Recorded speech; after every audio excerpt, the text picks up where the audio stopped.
প্রিয় ছাত্রছাত্রী বন্ধুরা, আসসালামু আলাইকুম। কমার্স ক্লাসরুমে স্বাগত জানাচ্ছি, আমি সোহেল রানা। আজ আমি আবারও আপনাদের সামনে হাজির হয়েছি নতুন একটি ভিডিও নিয়ে। আমার আজকের ভিডিওটি হলো বিশ্ববিদ্যালয় ভর্তি পরীক্ষার্থীদের জন্য। আর যে প্রশ্নটি নিয়ে আমি এখন আলোচনা করব, এটি ঢাকা বিশ্ববিদ্যালয়ে 17-18 সেশনে এসেছিল। তো চলুন বন্ধুরা, আমরা অঙ্কটি শুরু করি। দেখেন, হিসাব বছরের শুরুতে একটি কোম্পানির দায় ও মালিকানা সত্ত্বের পরিমাণ ছিল যথাক্রমে 6,50,000 টাকা ও 8,25,000 টাকা। উক্ত হিসাব বছরে কোম্পানির সম্পদ বৃদ্ধি পায় 2 লক্ষ টাকা এবং দায় হ্রাস পায় 1 লক্ষ টাকা।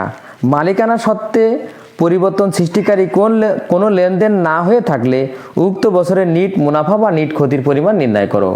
তার মানে আমাদের সম্পদ বৃদ্ধি পেয়েছে এখানে কত টাকা? 2 লক্ষ টাকা। আর দেখেন, দায় হ্রাস পেয়েছে কত টাকা? 1 লক্ষ টাকা।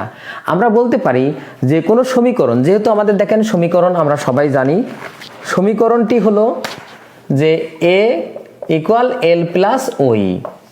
তো কোনো কারণে যদি সম্পদ বৃদ্ধি পায়, যেহেতু আমাদের এখানে 2 লক্ষ টাকা সম্পদ বৃদ্ধি পেয়েছে, এই সম্পদ বৃদ্ধির কারণে আমাদের ওই বৃদ্ধি পাবে। হ্যাঁ, সম্পদ বৃদ্ধির কারণে আমাদের সম্পদ হ্রাস পেতে পারে, ঠিক আছে, এবং দায়ও বৃদ্ধি পেতে পারে, সেটা ঠিক আছে। কিন্তু যেহেতু এখানে বলা হয়েছে যে সম্পদ বৃদ্ধি 2 লক্ষ টাকা, তার মানে সম্পদ আর অন্য সম্পদ হ্রাস হবে না। আর দেখেন, এখানে আবার বলা হয়েছে যে দায় হ্রাস পেয়েছে কত টাকা? 1 লক্ষ টাকা।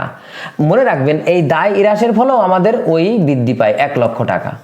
কারণ এইটা আমরা আগেই আলোচনা করেছি যে সমীকরণের দুই দিকে যদি কাজ হয় কোনো লেনদেন, তাহলে যে এই পাশেও যোগ হলে এই পাশেও যোগ হবে, হয় লায়াবিলিটিস বৃদ্ধি পাবে, না হয় ওই বৃদ্ধি পাবে। ঠিক অনুরূপভাবে সমীকরণের যদি একই দিকে কাজ হয়, তাহলে একটা যদি হ্রাস পায় আর একটিতে কি হবে? বৃদ্ধি পাবে। তো দেখেন, এখানে আমাদের সম্পদ 2 লক্ষ টাকায় বৃদ্ধি পেয়েছে, আর কোনো হ্রাস বৃদ্ধি হয়নি। এবং লায়াবিলিটিস দেখেন 1 লক্ষ টাকায় হ্রাস পেয়েছে, তার মানে কি এই লায়াবিলিটিসের কারণেও আমাদের ওই বৃদ্ধি পাবে। তাহলে আমরা বলতে পারি যে আমাদের ওই টোটালে আমাদের 3 লক্ষ টাকা কি হয়েছে? বৃদ্ধি পেয়েছে। আর মনে রাখবেন যে ওই বৃদ্ধির ফলে ওই বৃদ্ধি নিশ্চয় নিট লাভের ফলে আমাদের ওই বৃদ্ধি হয়।